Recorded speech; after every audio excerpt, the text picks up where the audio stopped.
हे मेघनाथ, तू रावण का पुत्र है, लंका का योद्धा, पर साथ ही तू धर्म और मर्यादा का भी उत्तराधिकारी है। आज मैं तुझे एक गूढ़ बात बताने जा रहा हूं, जो मेरे पिता विश्व मुनि ने मुझे सिखाई थी। पड़ोसी के घर में भोजन क्यों नहीं करना चाहिए? भोजन केवल शरीर का आहार नहीं होता, वह मन और आत्मा का संस्कार भी होता है। जिस थाली में तू खाता है, उसी में उस घर के संस्कार, विचार और कर्म का अंश भी तेरे भीतर प्रवेश करता है। इसलिए कहा गया है, जैसा अन्न वैसा मन। यदि पड़ोसी का घर शुद्ध विचारों वाला नहीं, उसके कर्म कलुषित हों, तो उसका अन्न तेरे विचारों को भी दूषित कर देगा। तू चाहे कितना भी बलशाली क्यों न हो, भोजन से भीतर जाने वाली ऊर्जाओं को नहीं रोक सकेगा। रामायण के प्रसंग को याद कर, जब सीता वनवास में थी, उन्होंने रावण के स्वर्ण थाल से भोजन स्वीकार नहीं किया। क्यों? क्योंकि वह अन्न पवित्र नहीं था, वह छल और अधर्म से उत्पन्न था। भले ही वह रत्नों से सजा हो, पर उसमें धर्म की गंध नहीं थी। यही कारण है कि देवी सीता ने भूख सह ली, पर अधर्मी के घर का अन्न नहीं लिया। हे पुत्र, पड़ोसी के घर में भोजन करना केवल स्वाद का विषय नहीं, यह श्रद्धा का विषय है। जब तू किसी के घर अन्न ग्रहण करता है, तू उस घर की ऊर्जा और कर्मफल को भी अपने भीतर उतार लेता है।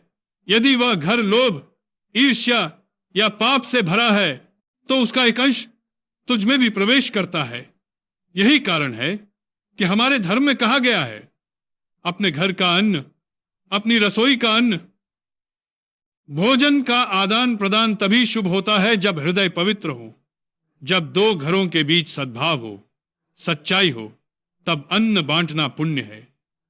पर यदि किसी के हृदय में द्वेष, तुलना या प्रतिस्पर्धा है, तो उसके घर का भोजन विष के समान है। अन्न केवल पेट नहीं भरता, वह विचारों को भी दिशा देता है।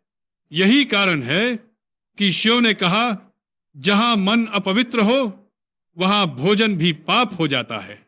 मैं लंका का राजा होकर भी अपने रसोई घर की मर्यादा जानता हूं। मैंने कभी अपने शत्रु या लोभी पड़ोसी के घर का अन्न नहीं छुआ, क्योंकि जो अपने भोजन को दूसरों की दृष्टि में रखता है, वह धीरे धीरे अपनी आत्मशक्ति खो देता है। याद रख, दूसरों के घर का अन्न तुझे पल भर का सुख दे सकता है, पर अपने घर का अन्न तुझे आजीवन शक्ति देता है। हे पुत्र, यह उपदेश केवल भोजन का नहीं, आत्म संयम का है। पड़ोसी के घर का अन्न छोड़ना अपने भीतर की मर्यादा को बचाना है। जो अपने घर के अन्न से संतुष्ट रहता है, वही अपने कर्म से समृद्ध होता है। जो दूसरों की थाली की ओर देखता है, वह धीरे धीरे अपने भाग्य को नष्ट करता है।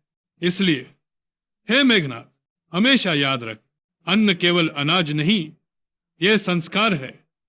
जिस घर में अन्न पकता है, वहां की नीयत का असर उस अन्न में घुल जाता है।